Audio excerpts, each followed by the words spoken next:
ಬೆಲೆ ಏರಿಕೆ ಬಿಸಿ ಮಧ್ಯೆ ಸಿಲಿಕಾನ್ ಸಿಟಿ ಮಂದಿಗೆ ಮತ್ತೊಂದು ದರದ ಶಾಕ್ ಎದುರಾಗಿದೆ. ನಾಳೆಯಿಂದ ಆಟೋ ಪ್ರಯಾಣ ದರ ಏರಿಕೆ ಆಗಲಿದ್ದು ಜನರ ಜೇಬಿಗೆ ಕತ್ತರಿ ಬೀಳಲಿದೆ.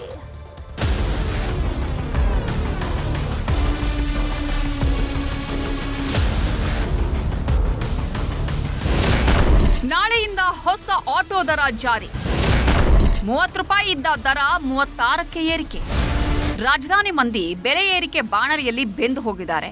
ಕುಂತ್ರು ನಿಂತ್ರು ದರ ಏರಿಕೆಗೆ ಹೈರಾಣಾಗಿದ್ದಾರೆ. ಮೆಟ್ರೋ, ಹಾಲು, ಬಸ್ ಟಿಕೆಟ್ ಬೆನ್ನಲ್ಲೇ ಆಟೋ ದರ ಏರಿಕೆ ಬಿಸಿಯೂ ತಟ್ಟಿದ್ದು ನಾಳೆಯಿಂದ ಆಟೋ ದರವು ದುಬಾರಿ ಆಗಲಿದೆ. ಕನಿಷ್ಠ ದರ 40 ರೂಪಾಯಿಗೆ ಏರಿಸಬೇಕು ಅಂತ ಮನವಿ ಮಾಡಿದ್ರು ಆಟೋ ಚಾಲಕರು.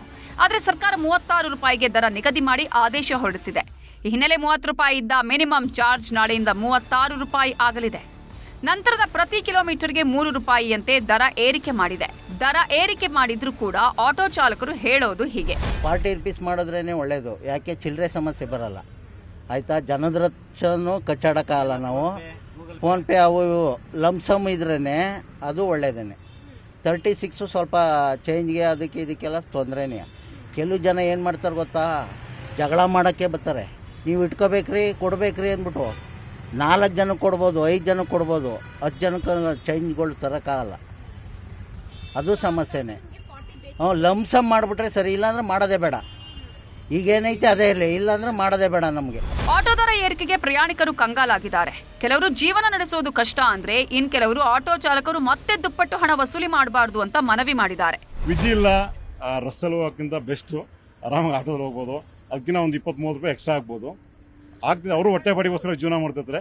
ಬಟ್ ಆಟೋದವರು ಕರೆಕ್ಟಾಗಿ ಮೀಟ್ರ್ ಏನಿದೆ ಆ ಮೀಟ್ರ್ ತೊಗೊಂಡ್ರೆ ತುಂಬ ಉತ್ತಮ. ಸುಮ್ಮನೆ ಬಾಯಿಗೆ ಬಂದಂಗೆ ಎದ್ವಾ ಕೇಳಿದ್ರೆ ಅದು ಎಲ್ರಿಗೂ ನೋವಾಗೋ ವಿಚಾರ. ಬಟ್ ಅವ್ರು ಮೀಟ್ರ್ ಲೆಕ್ಕದಲ್ಲಿ ತೊಗೊಂಡ್ರೆ ತುಂಬ ಉತ್ತಮ ಅಂತ ಹೇಳಕ್ಕೆ ಇಷ್ಟಪಡ್ತೀನಿ.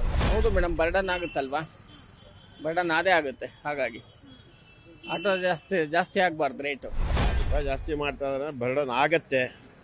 ಆದರೆ ಅವರು ಬದುಕಬೇಕು. ಸೊ ಅದರಿಂದ ಐ ಡೋಂಟ್ ಮೈಂಡ್ ಪೇಯಿಂಗ್. ಅಂದರೆ ಅವರು ಲೂಟಿ ಹೊಡೆಯೋದು ಮಾತ್ರ ನಿಲ್ಲಿಸಬೇಕು. 6 ರೂಪಾಯಿ ಜಾಸ್ತಿ ಕೊಟ್ಟರು ಪರವಾಗಿಲ್ಲ. ಈಗ ಅವ್ರ ಬಾಯಿಗೆ ಬಂದಂಗೆ ಕೇಳ್ತಾರಲ್ಲ, ಅದನ್ನು ನಿಲ್ಲಿಸಬೇಕು. ಒಟ್ಟಿನಲ್ಲಿ ನಾಳೆಯಿಂದ ಅಧಿಕೃತವಾಗಿ ಆಟೋ ದರ ಏರಿಕೆ ಆಗ್ತಿತ್ತು. ಇನ್ನು ಮುಂದೆ ಜನಸಾಮಾನ್ಯರಿಗೆ ಬೆಲೆ ಏರಿಕೆ ಬಿಸಿ ತಟ್ಟಲಿದೆ.